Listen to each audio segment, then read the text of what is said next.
Hello dear students, आज मैं आपके लिए एक ऐसा टॉपिक लेके आया हूं जो 5 नंबर फिक्स रखता है अपने अंदर। चाहे आप किसी भी क्लास में हो, 5 में हो, 6 में हो, 7 में हो, 8 में हो, 9 में हो, 10 में हो, 11th में हो या फिर 12th में हो, वो और कुछ नहीं, वो कहलाता है लेटर।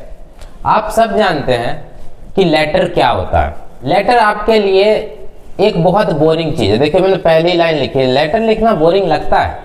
अगर आपको भी लगता है और आपको भी ये लगता है कि रिस्पेक्टेड सर से शुरू और थैंक यू पे खत्म, बस इतना ही लेटर है, तो नहीं, बिल्कुल नहीं। उसके बाद आज मैं आपको लेटर लिखने का ना एक नया तरीका भी बताने वाला हूं और लेटर की पूरी फैमिली से भी मिलवाने वाला हूं। अब लेटर की फैमिली को मैंने कुछ नाम दिया है, जैसे हैं आपके फॉर्मल अंकल। ठीक है, अंकल जी के सामने देखते हो बहुत फॉर्मेलिटी दिखानी पड़ती है, वरना अंकल बेइज्जत कर देते हैं। मतलब हमको चाहिए फुल इज्जत। इनफॉर्मल दोस्त, अब दोस्तों के साथ थोड़ी फॉर्मल होता है, दोस्तों के साथ तो एक भाई लेवल वाली रिश्ते होते हैं ना। अब कंप्लेंट वाली आंटी, अब इसको कंप्लेंट वाली आंटी क्यों कहा? अब ज्यादातर कंप्लेन करने का काम किसका होता है? आंटी होगा, तो नाम दिया है कंप्लेंट वाली आंटी। और एप्लीकेशन के सीरियस भाई, इन सब से मैं आपको आज मिलवाने वाला हूं। Now the first question is what is a letter? Letter होता क्या है? देखिए, लेटर का मतलब ही है दिल की बात पेपर पर लिखकर किसी तक पहुंचाना। समझ रहे हो? समझ रहे हो आप? समझ रहे हो ना? आज देखिए, व्हाट्सएप है, ईमेल है, व्हाट्सएप हो गया, ईमेल हो गया, इसके थ्रू आज ये जब से इनका चलन हो गया है तब से आप देखते हैं लेटर की वैल्यू खत्म हो गई है नॉर्मल लाइफ में। लेकिन एग्जाम के हॉल में तो आज भी किंग बन के बैठा हुआ लेटर, 5 नंबर का वेटेज रखता है। तो जब इतना वैल्यूएबल चीज है तो हमें तो आना चाहिए। आप खुद सोचिए, आज आप अपने पापा के साथ बैंक पे गए और पापा आपको अच्छे स्कूल में पढ़ा रहे हैं। अब बैंक पे गए, एक लेटर लिख के दिखाओ और आप सोच रहे अरे लेटर तो मुझे लिखना ही नहीं आता। सोचिए कितनी बेइज्जती होगी आपकी, और फिर पापा आपसे मिलेंगे भी प्राइवेटली, समझ सकते हैं। चलिए, अब हम आगे जानते हैं 3 टाइप्स ऑफ लेटर को। तो there are 3 types of letters. Number 1 is your formal letter, number 2 is your informal letter and number 3 is your semi formal letter या फिर ऑफिशियल लेटर। इसमें एक चीज याद रखने वाली है, वो क्या? जो 10th और 12th के बच्चे हैं बोर्ड के एग्जाम में, तो बोर्ड के टाइम पे सेमी फॉर्मल या ऑफिशियल लेटर 3rd टाइप है, ये 1st टाइप बन जाता है। यानी कि सेमी फॉर्मल का सेमी हट जाता है और ये भी फॉर्मल लेटर ही बन जाता है। तो इसीलिए बोर्ड में 2 टाइप्स ऑफ लेटर्स पढ़ाए जाते हैं, लेकिन असल में 3 होता है। अब इनको एक एक करके मिल लेते हैं इन सबसे। फॉर्मल लेटर, जो एकदम सीरियस अंकल बताए थे ना, हाँ एकदम सीरियस अंकल होते हैं ये। देखो, ये वो लेटर है जो boss, principal, office, bank manager को लिखा जाता है। इसे लिखते वक्त स्माइल मना है। अब तुम हंस के लिख रहे हो क्या और सर क्या हाल चाल है, तो ये गलत हो जाएगा। यहाँ पे एकदम फॉर्मेलिटी चाहिए, ठीक है। अब कहाँ इसको यूज किया जाता है, तो जरा यूज भी समझ लो। एप्लीकेशंस, स्कूल में देते हो ना एप्लीकेशन कि सर बीमार हो गया, पेट में दर्द हो रहा था। आगे सुनिए, कंप्लेंट्स, कंप्लेंट करते हो। अब आपका रोड खराब है, म्युनिसिपल कॉर्पोरेशन को आप जब लेटर लिखोगे तो उसको थोड़ी लिखोगे और भाई क्या हाल चाल, हमारे यहाँ का रोड खराब है, ठीक नहीं करा दोगे क्या, ऐसे लिखोगे क्या? एक वे होता है बोलने का। अब रिक्वेस्ट है, किसी को रिक्वेस्ट करते हैं। For example, you are requesting your principal for changing of your section from C to A. आप सी से ए सेक्शन में जाना चाहते हैं, तो एक रिक्वेस्ट लेटर ही लिखोगे ना। सर को ऑर्डर थोड़ी दोगे, समझ नहीं आ रहा क्या, प्यार से ही बोलोगे। उसके बाद ऑफिशियल वर्क, कोई भी ऑफिशियल वर्क हो, चाहे बैंक, जैसे बैंक का एग्जांपल दिया था, कोई भी ऑफिशियल वर्क हो, उसमें जब आप लेटर देते हो तो वो सब क्या कहलाएगा? सब फॉर्मल लेटर कहलाता है। अब इसका इंपॉर्टेंट रूल क्या है? कोई मजाक मस्ती ना हो इसमें, नहीं तो वो सीरियस पोजीशन पे बैठे हुए हैं, तोड़ देंगे। नो इमोजीज, इमोजी तो बिल्कुल नहीं होनी चाहिए। अब ये नहीं आप वहां पे हंसता हुआ नूरानी चेहरा बना रहे हैं, ये सब ना हो। और हाँ, ये याद रखना एकदम फुल रिस्पेक्ट होनी चाहिए। रिस्पेक्ट यहाँ डाउन नहीं होना चाहिए, क्योंकि रिस्पेक्ट डाउन हुआ तो आप अप हो सकते हैं। You know what I mean. First example of formal letter is application. जब टीचर के सामने बोलने की हिम्मत ना हो या बैंड बजती हो ना, तब हमारा पेन बोलता है। और तुम्हें कोई बात टीचर को बोलनी है, होना चाहिए। कोई भी बात हो, जैसे सर छुट्टी पे थे, क्यों थे छुट्टी पे? अब तुम क्या फोन करके बोलोगे सर हमारा पेट खराब हो गया है, 2 दिन नहीं आएंगे? नहीं ना बोलोगे। तो छुट्टी लेने के लिए आप क्या लिखोगे? To the principal. ये फॉर्मेट में अभी समझाऊंगा, ठीक है? ये तरीका होता है लिखने का। और सब्जेक्ट लिखा जाता है, उसके बाद आपकी जो भी कहानी है कि रिस्पेक्टेड सर, रिस्पेक्ट बोला था ना, बहुत जरूरी है। I am a student of class 10. I am suffering from fever and cannot attend school tomorrow. Kindly grant me 1 day leave. कि सर मैं 10वीं का छात्र हूँ या छात्रा हूँ, जो भी है, मुझे बुखार हो गया है और मैं स्कूल नहीं आ सकता कल, कृपया मुझे 1 दिन का छुट्टी प्रदान करें। Thank you, yours obediently. ये एग्जाम्पल राहुल है, आप अपना नाम लिखोगे, क्लास जो भी हो लिख लोगे। सेकेंड एग्जाम्पल है आपका कंप्लेंट लेटर। कंप्लेंट लेटर का मतलब क्या होता है? गुस्सा प्लस संस्कार। संस्कार नहीं भूलना है, गुस्सा भी रखिए और संस्कार। यहाँ गुस्सा रखने का मतलब कि अपना गुस्से को एक्सप्रेस करना है in the form, written form, और साथ ही साथ अपने संस्कारों की मर्यादा भी लांघनी नहीं है। एग्जाम्पल ले लेते हैं, complaint about irregular water supply. अब इस पे बहुत गुस्सा आता है अगर आपके एरिया में वाटर सप्लाई रेगुलर नहीं है। फॉर एग्जाम्पल आजकल होता है ना, 10-10 दिन में तो बंदे नहाते हैं ठंड के टाइम पे। अब 10 दिन बाद आपने फुल मूड बनाया, आज तो मुझे नहाना है, गए पानी ही नहीं आ रहा, तो उस समय उस लेवल का गुस्सा चढ़ता है।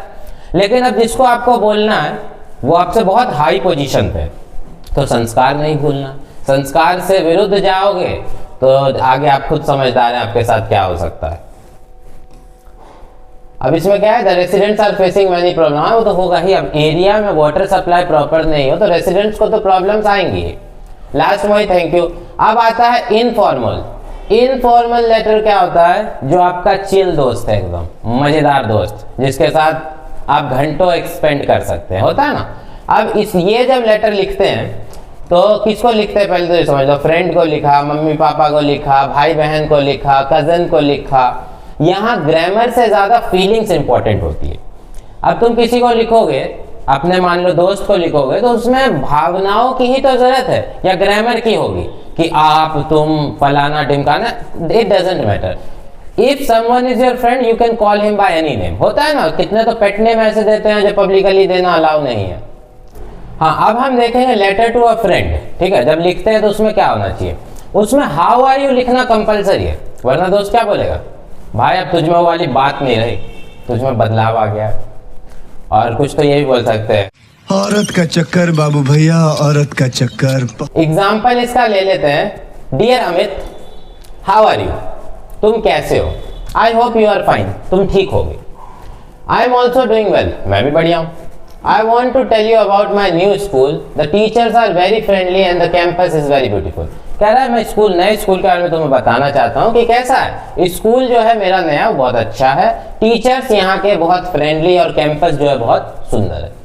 और प्लीज रिप्लाई सुन। ये क्यों लिखते हैं? तुमने अपने दोस्त को कुछ किया, कुछ कहा, उसने रिप्लाई किया। जैसे अभी व्हाट्सएप का जमाना है, मैंने बताया ना इसकी वैल्यू डाउन हो गई। भले एग्जाम में किंग है लेकिन नॉर्मल लाइफ में इसकी वैल्यू नहीं है। अभी तुम व्हाट्सएप पे किसी को हाई लिखते हो अपने फ्रेंड को, अगर वो हाई रिटर्न ना करे तो गुस्सा चढ़ जाता है ना। हाँ, तो इसीलिए ये क्या बोल रहा है? प्लीज रिप्लाई सुन के भैया रिप्लाई कर लेना। योर लविंग फ्रेंड रोहित, या जो भी नाम हो। फिर आ जाओ सेमी फॉर्मल पे। सेमी फॉर्मल किसे कहते हैं? Respectful cousin. मतलब आपके चाचा के या मामा के बेटे होते हैं ना, जो बड़े होते हैं आपसे, उन्हें रिस्पेक्ट देना पड़ता है। तो इस लेटर में थोड़ी रिस्पेक्ट होती है, थोड़ी पर्सनल बात भी होती है। ठीक है, किसके लिए यूज कर सकते हैं? अब आप किसी लैंडलॉर्ड को लिख रहे हो, ठीक है, जमींदार को लिख रहे हो, या फिर एडिटर ऑफ न्यूज़पेपर को लिख रहे हो। अब ये एडिटर ऑफ न्यूज़पेपर वाला केस बोर्ड के एग्जाम में फॉर्मल में चला जाता है, पूरा ही फॉर्मल बन जाता है। एग्जाम्पल देख लो, letter to the editor. Editor news का बॉस। कौन है एडिटर? जो न्यूज का बॉस होता है, मालिक होता है। एग्जाम्पल क्या है? To the editor Hindustan times. ठीक है, पर प्रॉब्लम ऑफ ट्रैफिक जैम होता है ना, किसी पर्टिकुलर एरिया में बहुत ज्यादा ट्रैफिक लगता है as compare to normal areas, तो उस एरिया के प्रॉब्लम को डिस्कस करी जा रही है। Sir, madam, through your esteem newspaper I want to highlight the problem of traffic jam in our city. It causes waste of time and fuel. 10th के जो भी बच्चे और 12th के स्पेशली, ये लोग जब लेटर लिखेंगे एडिटर वाला, तो ये लाइन बहुत कंपलसरी है बच्चों। Through the column of your esteem newspaper I want to highlight, आगे आपका जो सब्जेक्ट है लेटर का वो लिखोगे। ये लाइन बहुत कंपलसरी है, एकदम मस्ट है लिखने के लिए। इसके आगे थोड़ा सा आप चाहो तो और ऐड कर सकते हो, क्या, through the column of your esteem newspaper I want to highlight, जो भी आपकी प्रॉब्लम है उसको, ठीक है। ये कंपलसरी है, इसको लिखना ही लिखना बोर्ड में, मार्क्स एड ऑन हो जाते हैं इस लाइन को लिखने से। आगे क्या है, it causes waste of time and fuel. Problem क्या था, ट्रैफिक जैम के कारण क्या दिक्कत आ रही है आपको, टाइम भी वेस्ट होता है और फ्यूल भी वेस्ट होता है। इतना लिख के थैंक यू। आपको बहुत कॉमन चीज बता रहा हूं, मेन हम अभी इसके बाद शुरू करेंगे जिसमें फुल टू फुल फॉर्मेट एकदम लाइन से समझाऊंगा। अभी बस मैं आपको इंट्रोड्यूस कर रहा हूं लेटर्स के टॉपिक से। कॉमन मिस्टेक्स जो बच्चे करते हैं इसको हम डिस्कस कर लेते हैं। ये एक वार्निंग है, ठीक है, कि आपको नहीं करना। पहला क्या है, इनफॉर्मल लेटर में रिस्पेक्टेड सर कभी मत लिखना। अब आप दोस्त को लिख रहे हो, respected sir how are you, I am fine, अच्छा लग रहा है, खुद सोचो। दोस्त भी बोलेगा मैं तो नहीं बदला लेकिन तू बदल गया। फॉर्मल लेटर में हे ब्रो मत लिखना। अब तुम प्रिंसिपल को लिख रहे हो, hey bro I will not come tomorrow, ये भी ठीक नहीं है। लेटर बिना सब्जेक्ट के तो कभी मत लिखना, बिना सब्जेक्ट के। अब मूवी मैंने पूरी देख ली और मूवी का नाम ही नहीं था कुछ, कोई पूछा आपने कौन सी मूवी देखी, तो क्या बोलोगे, गुमनाम, कुछ नाम तो होना चाहिए। तो लेटर बिना सब्जेक्ट के नहीं होना चाहिए, एक सब्जेक्ट बहुत ज्यादा जरूरी है। अगर आपने ऐसा लिखा तो एग्जामिनर आपको बोलेगा कि बेटा लिखना तो आता है तुझे, बस टाइप में तू कंफ्यूज हो गया है। मतलब आपने इनफॉर्मल में रिस्पेक्टेड सर लिख दिया, फॉर्मल में हे ब्रो लिख दिया और सब्जेक्ट को तो गायब ही कर दिया। तो एग्जामिनर यही बोलेगा लिखना तुझे आता है, मैं जानता हूं, बस थोड़ा सा तू कंफ्यूज है। एक चीज बच्चों याद रखना कि बोर्ड एग्जाम में लेटर राइटिंग का मतलब है गारंटीड मार्क्स, अगर फॉर्मेट सही हो। अगर आपका फॉर्मेट सही है तो गारंटीड मार्क्स मिलेगा ही मिलेगा आपको, 5 मार्क्स, जो मैंने आपको स्टार्टिंग में भी बताया। और 0 प्लस मूड खराब अगर रिस्पेक्टेड सर गलत जगह चला जाए, समझ रहे हैं ना। फॉर्मेट क्या है एग्जाम सेवर में, आपको याद होना चाहिए फॉर्मल लेटर का एड्रेस, किसका एड्रेस, सेंडर्स एड्रेस। उसके बाद एक और जो लिखते हो the principal, to the principal, उसका address, sender's address, receiver's address, date, subject, salutation, body, closing.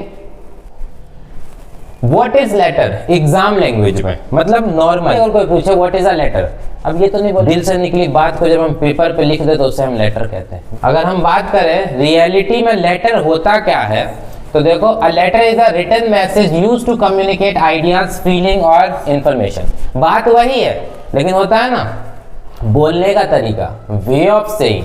तो इसको हम बोलते हैं formal answer for this question. What is a letter? A letter is a written message used to communicate ideas, feelings और information. अब board वाले बच्चों के लिए एक टिप मैं आपको दे देता हूं। कभी भी आप लिखो तो बोर्ड में हमेशा जब भी आप लेटर लिखो तो सिंपल डेफिनेशन लिखो और हैवी इंग्लिश को अवॉइड करो। अब मैं क्यों बोल रहा हूं ऐसा, सिंपल अगर आप लिखते हो ना तो उसमें देयर आर हाई चांसेस कि आपका ग्रामेटिकल एरर नहीं होगा, स्पेलिंग्स मिस्टेक नहीं करोगे। और अगर आपने हैवी इंग्लिश ले ली कि नहीं मैं तो यूज करूंगा एकदम हाई फाई इंग्लिश, अगर आप हैवी इंग्लिश यूज कर रहे हो और आपको वर्ड ही नहीं याद आया उस समय, स्पेलिंग गलत कर दिए, गया मार्क्स, ग्रामेटिकल एरर कर दिए, गया मार्क्स। तो इसीलिए अंग्रेज वहीं बने जहां जरूरत हो और जहां जरूरत ना हो वहां ना बने। टाइप्स ऑफ लेटर्स की अगर हम बात करें, जो अभी हमने बात की, बोर्ड के अकॉर्डिंग 2 ही है, फॉर्मल लेटर और इनफॉर्मल लेटर। देखिए मैंने यहाँ लिखा है semi formal letters are treated as formal. Semi formal letters को कैसा माना जाता है, फॉर्मल ही मान लिया जाता है बोर्ड एग्जाम में। फॉर्मल लेटर जो सबसे मोस्ट इंपॉर्टेंट है बोर्ड के एग्जाम के पर्सपेक्टिव से बता रहा हूं। देखिए बोर्ड में 70 से 80% चांसेस है फॉर्मल लेटर के होने का, और होते ही होते हैं, फॉर्मल लेटर तो आता ही आता है। भले इनफॉर्मल ना है, दोनों फॉर्मल ही आ जाए, दो ऑप्शंस रहते हैं, आइदर डू 1 और 2, लेकिन एक फॉर्मल जरूर रहता है। इस्तेमाल कहाँ कहाँ करते हैं? एप्लीकेशन के रूप में क्वेश्चन देगा, कंप्लेन के, रिक्वेस्ट के, लेटर टू एडिटर के, ऑफिशियल पर्पसेस के लिए, किसी भी रूप में आपको दे सकता है। फॉर्मेट आप ध्यान से देख लो। अब बच्चों देखो फॉर्मेट देख लो, फॉर्मेट बहुत जरूरी है। Right exactly in this order. क्या लिखा है? बिल्कुल इसी ऑर्डर में आपको लिखना है। सबसे पहले है सेंडर्स एड्रेस। सेंडर एड्रेस आप कहाँ से लाओगे? देखो सेंडर एड्रेस दो होते हैं। पहला जो गिवन होता है, कुछ होंगे जो क्वेश्चंस में ही आपको दिया होगा कि you are Shyam from Shivaji Nagar Pune, तो क्या आ गया? शिवाजी नगर पुणे आपका सेंडर्स एड्रेस हो गया। उसके बाद डालिएगा आप डेट, जो भी डेट है। डेट को लिखने का देखो तरीका वैसे ये होना चाहिए, जैसे आज कितनी तारीख है, तो आज जैसे 18 तारीख है, तो आप जब लिखिएगा तो क्या लिखिएगा? 18th January 2026। See, this is the correct way of writing date. ऐसे डेट नहीं लिखिएगा 18/1/2026. This is a formal way, so try to avoid writing in this format. ये फॉर्मेट एकदम परफेक्ट है, इसी को आप फिक्स कर लीजिए। फिर रिसीवर्स एड्रेस जैसे लिखना है, जिसको भी एडिटर को लिखोगे तो लिखोगे द हिंदुस्तान टाइम्स, और जो भी एड्रेस है जहां का है, मानिए दिल्ली का है द हिंदुस्तान टाइम्स, करोल बाग दिल्ली, जो भी दे रखा है वो आपको लिख देना। फिर सब्जेक्ट, जो भी आपका सब्जेक्ट है, सब्जेक्ट बहुत कंपलसरी है। इतना बड़ा लेटर लिख रहे हो बिना टाइटल के, अच्छा लगेगा क्या? सैल्यूटेशन, रिस्पेक्ट, अब ये डिपेंड करता है, फॉर्मल है अगर लेटर तो सैल्यूटेशन यही रहेगा, रिस्पेक्टेड सर या फिर मैम, यही रहेगा। लेकिन अब पिताजी को लिख रहे हो या दोस्त को लिख रहे हो तो क्या लिख दोगे? रिस्पेक्टेड के बजाय डियर। डियर सर नहीं, क्या लिखेंगे? डियर पापा, ठीक है? डियर पापा, डियर मामा, डियर फ्रेंड, इस टाइप से ये सैल्यूटेशन हो गया। अब बॉडी 2 to 3 पैराग्राफ में होनी चाहिए, ठीक है? इससे कम मत करो, क्योंकि बोर्ड में लिख रहे हो, थोड़ा सा भरा रहे लेटर तभी अच्छा लगेगा। अब तुम इतना सा लेटर लिख के दे रहे हो, ये थोड़ा और लगेगा। तो अभी तक हमने क्या क्या देखा, एक बार फिर से रिपीट कर रहा हूं। Sender's address, date, receiver's address, subject, salutation, body, and the last is closing. Closing के बाद आप अपना नाम वगैरह लिखते हैं, पहले साइन फिर नाम। क्लोजिंग में आप दे देते हैं कुछ भी, जैसे योर्स ओबीडियंटली, फलाना ढिमकाना, ये सब, ठीक है? ट्रिक देख लीजिए। ट्रिक क्या हो जाएगा आपका? ट्रिक हो जाएगा आपका ए फॉर एड्रेस, किसका? सेंडर्स एड्रेस, ठीक है? Sender's address. D date, R receiver's address, S क्या था? सब्जेक्ट, एस क्या हुआ? Salutation, B for body, C for closing, and S for, yes you are right, signature या फिर नहीं। करेक्ट। Let's move further. ये जो है इसको देखो बोर्ड का फेवरेट फॉर्मेट कहा जाता है। अगर आपका फॉर्मेट सही है ना, ग्रामेटिकल एरर भी है, there are very high chances कि आपको मार्क्स तो मिल ही जाएगा अगर फॉर्मेट सही है तो। और अगर सब कुछ सही है तो किसी का सींग थोड़ी भर रहा है मार्क्स काटने के लिए। एग्जाम्पल ले लेते हैं एक दो। एप्लीकेशन फॉर लीव सबसे मोस्ट कॉमन, जो अभी भी मैंने थोड़ी देर पहले एक्सप्लेन किया था। लीव एप्लीकेशन जो सबसे मोस्ट कॉमन क्वेश्चन होता है, अभी आपको फॉर्मेट बताया था, क्या हो जाएगा? Sender's address. ये आप खुद लिखिए कॉपी में, चाहे तो पोस्ट कर सकते हैं। सेंडर्स एड्रेस, डेट, आगे क्या हो जाएगा? To the principal, ABC school. ABC आप अपने स्कूल का नाम लिखिएगा। अगर बोर्ड में आपको किसी स्कूल का नाम गिवन है तो वही नाम लिखिएगा, और नहीं है तो आप अपने स्कूल का नाम लिख सकते हैं। अगर कोई नाम आपको दिया हुआ है तो उसका नाम लिखिएगा, और नहीं तो लास्ट में आप अपना नाम लिखिएगा। ये चीज ध्यान रखिएगा, ऐसा ना हो कि नाम नहीं दिया है तो नाम लिखेंगे ही नहीं, एड्रेस नहीं दिया है तो एड्रेस लिखेंगे ही नहीं। क्वेश्चन दिया है ना, application for leave, respected sir, ये सब्जेक्ट हो गया आपका लीव एप्लीकेशन, तो application for leave, respected sir. एक चीज आप देखना, इस चीज पे ध्यान रखना, अगर आपको कहीं मैडम दिया हुआ है कि फीमेल है उस अथॉरिटी में, तब तो आप मैम लिखोगे, अगर नहीं तो सर इज इनफ, सर लिख के काम हो जाता है। इसका मतलब क्या है, आप मैडम को सर बोल सकते हो in order to give respect. If you are not confirm with the gender, नहीं पता उनका जेंडर क्या है, तो आप उन्हें सर बोल सकते हैं, सर कह के एड्रेस कर सकते हैं। लेकिन अगर आप किसी मेल को पता हो या ना हो, फीमेल के वर्ड से एड्रेस नहीं कर सकते। मतलब आप मैडम को तो सर कह सकते हैं, लेकिन सर को मैडम नहीं कह सकते, इसका ध्यान रखिएगा। तो कोशिश करिए आप सर वर्ड का ही यूज करें। Respected sir, I am student of class 10. I am suffering from fever and have been advised rest by the doctor. Therefore, I will not be able to attend school tomorrow. Kindly grant me 1 day leave. Thank you. ये हो गया आपका क्या, thank you. Last में जो लिखा क्या बोलते हैं इसको, आप बताइएगा। उसके बाद आ गया आपका yours obediently Rahul, closing line वाला देके आपने अपना नाम दे दिया, ये क्लोजिंग हो गया और ये नाम हो गया, ठीक है। आगे बढ़िए, एग्जाम टिप पे आते हैं। एग्जाम की tip, short body more clarity, body थोड़ा कम रखो लेकिन क्लैरिटी ज्यादा रखो। अब ज्यादा बड़ा लेटर आप लिखते हैं तो उसमें देर आर चांसेस की क्लैरिटी कम होगी, चांसेस क्या, निश्चित ही होगी। किसी की राइटिंग खराब है, बेकार लगने लगा देखने में, किसी की ग्रामर खराब है, कुछ से कुछ उन्होंने लिख दिया ऊँट पटांग, किसी की वो कैब कमी है, अब वो कैब्स के कारण वर्ड नहीं था, कुछ से कुछ लिख दिया। तो ये सब गलतियां करने से बढ़िया है बॉडी को शॉर्ट रखो लेकिन नीट एंड क्लीन रखो, एकदम क्लैरिटी के साथ। नो एक्स्ट्रा स्टोरीज, ये नहीं भैया तबीयत खराब थी लिख दिया तबीयत खराब है, 3 दिन पुरानी बात है, मैंने एक गोली खा लिया, उस गोली ने एक्सपायरी वाला काम कर दिया, मेरे पेट में दर्द होने लगा, सिर का दर्द खत्म नहीं हुआ। नहीं, कहानी बनाने की जरूरत नहीं है, जो है पॉइंट टू पॉइंट, ठीक है।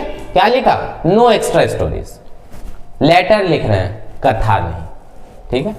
और अगर आपको कथा लिखने का शौक है तो मैं कहूँगा take a pen and paper, start writing your own novel written by yourself, कितना अच्छा लगेगा ना। चलिए example, second example is complaint letter. क्या है, कंप्लेंट अबाउट पुअर सैनिटेशन, गंदगी के लिए।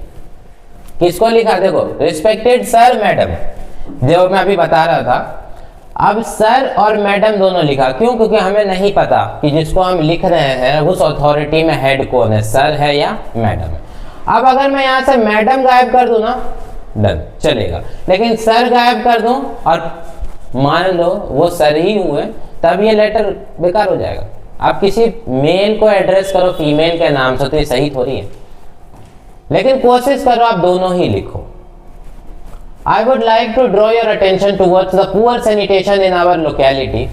क्या कह रहा है, मैं आपका ध्यान आकर्षित करना चाहता हूँ गंदगी की तरफ जो हमारे लोकेलिटी में फैली हुई है। Garbage is not collected regularly which causes health problems, कि कचरा जो है वो रेगुलर बेस पे कलेक्ट नहीं किया जा रहा, जिस कारण से हेल्थ प्रॉब्लम्स आ रही है। Kindly take necessary actions at the earliest, कृपया करके जल्द से जल्द जो हो सके आपके द्वारा जो जरूरी एक्शन आपको लेना है वो लें। Thank you, yours faithfully XYZ, जो भी नाम आपको दिया है वो लिखिए। और एक चीज और, इसको जी पढ़ा करिए, जेड नहीं होता है, अब बच्चे नहीं हो आप, इसकी प्रोनाउंसिएशन जो है क्या होती है, जी होती है, जी। आपने देखा होगा एक ऐसा चैनल आता था पहले, क्या पढ़ते थे, जी टीवी पढ़ते थे, भले ये लिखा रहे या ना रहे ये हमें लिखने की जरूरत नहीं है, लेकिन इसको जी पढ़ा जाता है, जेड नहीं पढ़ा जाता है, प्रोनाउंसिएशन बदल जाती है, आपको पता होगा। और इससे रिलेटेड एक दो वर्ड दे देता हूं, ये जो वर्ड लिखा है इसे हम जेबरा नहीं पढ़ते हैं, जीब्रा पढ़ते हैं, जीब्रा, ठीक है। अब आप कहोगे सर कहां थे कहां पहुंच गए। बोर्ड लैंग्वेज कीवर्ड्स, बोर्ड में मार्क्स उठाने के लिए इन वर्ड्स का आप यूज कर सकते हैं। क्या क्या वर्ड है जरा ध्यान दीजिए। I want to draw your attention, कि मैं आपका ध्यान इस ओर आकर्षित करना चाहता हूं। फॉर एग्जाम्पल पुअर सैनिटेशन वाले में था ना, I want to draw your attention towards the poor sanitation in our locality, ये ड्रॉ ध्यान आकर्षित करना, ठीक है, काइंडली, कृपया, एट द अर्लीस्ट या एज सुन एज पॉसिबल, जिसको हम शॉर्टकट में ASAP कहते हैं, as soon as possible, at the earliest, दोनों का मतलब सेम है, ठीक है। ऐसे ऐसे वर्ड्स का अगर आप यूज करते हैं तो मार्क्स प्लस जाएगा। थर्ड है the most famous very high board weightage question, letter to editor, आता ही आता है, हाई चांसेस कि आएगा ही। सब्जेक्ट पहले तो वही जो फॉर्मेट था आपका बताया था, sender's address, date, receiver address, ठीक है। उसके बाद क्या लिखोगे, ये जो सब्जेक्ट है आपका क्या हो जाएगा, rising problem of traffic jam. यहाँ क्वेश्चन होगा ट्रैफिक जैम का, जो भी क्वेश्चन है उस हिसाब से आप सब्जेक्ट डाल लोगे। Sir madam, through the column of your esteemed newspaper, I want to highlight the problems of traffic congestion in our city. It leads to wastage of time and fuel. The authorities should take immediate steps.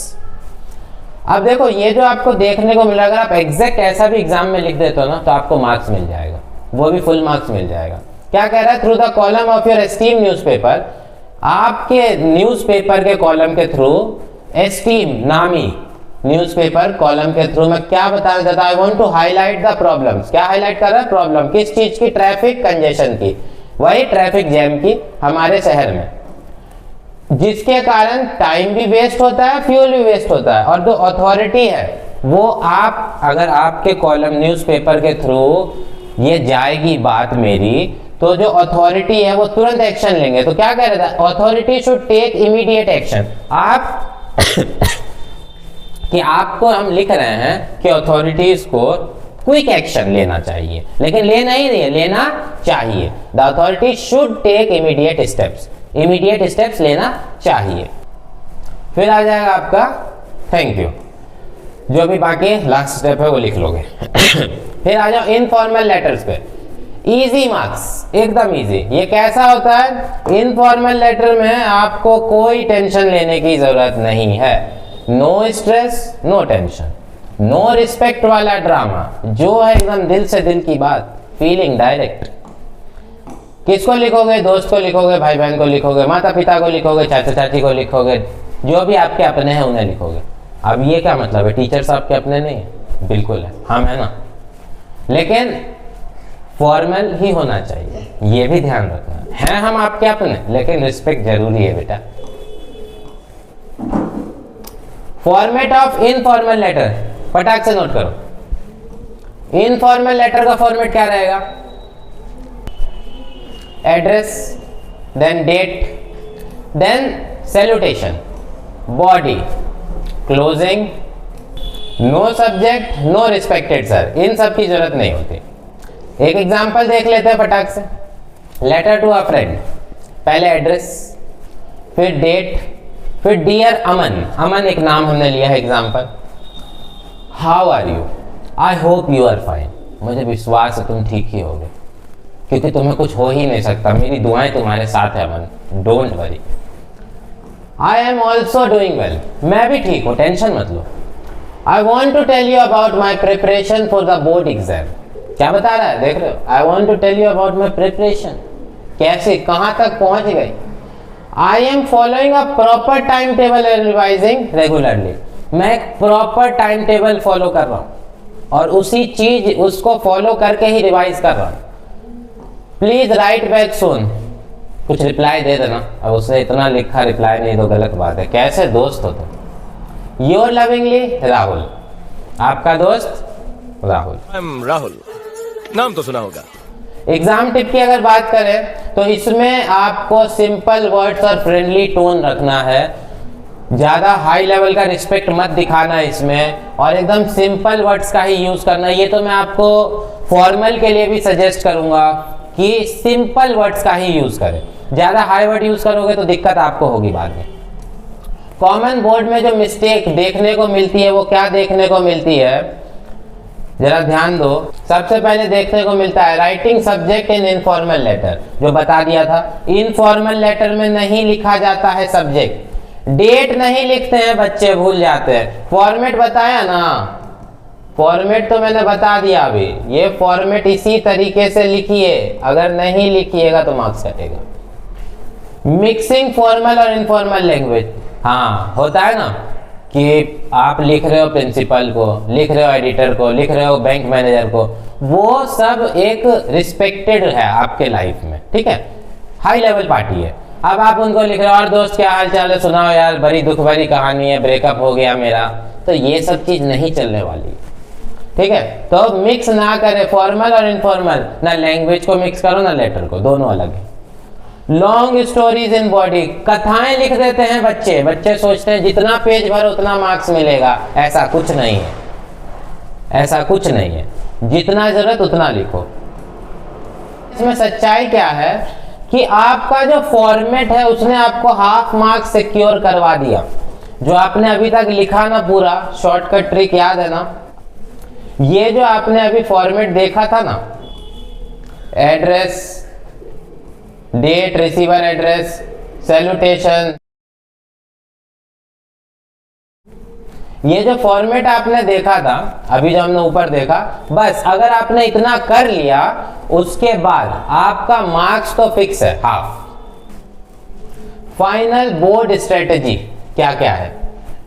Correct format बहुत जरूरी है बच्चों, format आपका सही होना चाहिए। ये ना हो पहले आपने सेंडर्स एड्रेस के बजाय रिसीवर एड्रेस लिख दिया, डेट आपका मन हुआ यहां से उठा के वहां फेंक दिया। अब आप खुद बताओ, अभी आप घर जाते हो स्कूल से या कहीं से भी, जब घर जाते हो अपने घर में जाते हो, दूसरे के घर में घुसते हो क्या? अब जब आपका फॉर्मेट है पहले रिसीवर एड्रेस, डेट उसके बाद जहां भी है उसके नेक्स्ट बाद है, अब आप यहाँ डेट लिखते हो, अच्छा लगेगा क्या? जो फॉर्मेट है उस फॉर्मेट को तो फॉलो करो। एक बार फॉर्मेट को चेक कर लेना, क्योंकि फॉर्मेट चेंज होता है, फॉर्मेट में ज्यादा कुछ चेंज नहीं होता है, बस डेट चेंज होता है, कभी इधर आ जाता है कभी उधर आ जाता है, ठीक है, बाकी सब तो ऑलमोस्ट अपनी जगह फिक्स रहते हैं। अब फटाक से हम कुछ फाइनल बोर्ड स्ट्रेटेजी देख लेते हैं जो बहुत जरूरी है। क्या क्या है? नंबर 1 इज करेक्ट फॉर्मेट, जो अभी बात की। Number 2 is simple English, English आपका सिंपल, मैंने बार बार बोला ज्यादा हैवी इंग्लिश यूज मत करो, मार्क्स कट सकता है, स्पेलिंग मिस्टेक के लिए भी और ग्रामेटिकल एरर के लिए भी। हाँ, if you are confident enough कि हाँ मैंने जो लिखा है वो गलत नहीं है, then you can go for it, otherwise try to avoid writing heavy English in your letter. Next is write only relevant content, सिर्फ जो जरूर मतलब उससे मिलता जुलता वही लिखो, कुछ भी राम कथा मत लिख देना कि अभी आपने लिखा कि मैं बीमार हूं इस कारण से नहीं आ रहा, अब आपने देखा यार बहुत जगह खाली है थोड़ा और लिख देता हूं, अब आपने लिखा यही बीमारी मेरे दादाजी को भी हुई थी, सेम बीमारी मेरे परदादा को भी हुई, ये बीमारी इतना लंबा चला कि मैं क्या बताऊं। इतना ड्रामे करने की जरूरत नहीं है, जो है वो लिखो।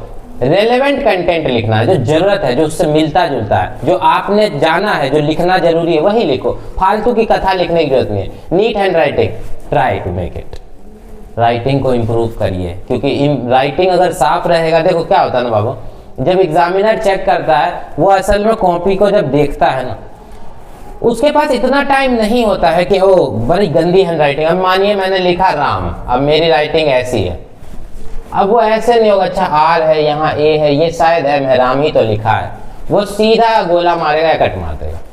तो ऐसा तो एटलीस्ट लिखो कि एक नजर में दिखे और समझ आ जाए कि हाँ राम ही लिखा है। अब ऐसा लिखोगे तो फिर तो गड़बड़ हो सकता है, और गड़बड़ क्या, मार्क्स कट जाएगा। अब एक लास्ट चीज जो गोल्डन रूल आपने याद रखनी है वो है board wants clarity not creativity. Boards को क्लियरिटी चाहिए, क्रिएटिविटी नहीं चाहिए, क्योंकि अभी मैंने बताया teachers are not having that amount of time to check your answer line by line. They directly see if your handwriting is good, if you have not made any mistake. For example, while writing any letter, या कुछ भी answer भी लिखते समय, अब आप answer लिख रहे हो एक फ्लो में, जैसे लिखा Ram is a good boy, ये लिखा आपने, ठीक है, ये लिख लिया Ram is a good boy. अब देखिए आंसर पूरा सही है, ये जो आपने कटकुट किया ना इसके कारण से क्या होगा,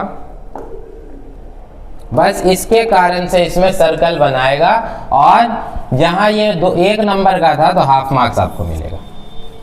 तो कोशिश करिए एक तो राइटिंग साफ रहे और दूसरा इस टाइप की मिस्टेक्स को अवॉइड करिए, ठीक है। See, these questions have arrived in your last exams or earlier exams. आप लोग कोशिश करें इसे बनाने की। अगर कोई प्रॉब्लम आती है तो कमेंट करें। एक बना हुआ एग्जाम्पल आपको मिल जाएगा इसमें, उसकी मदद लेके आप रेस्ट ऑफ द क्वेश्चन बना सकते हैं। Thanks for watching the video.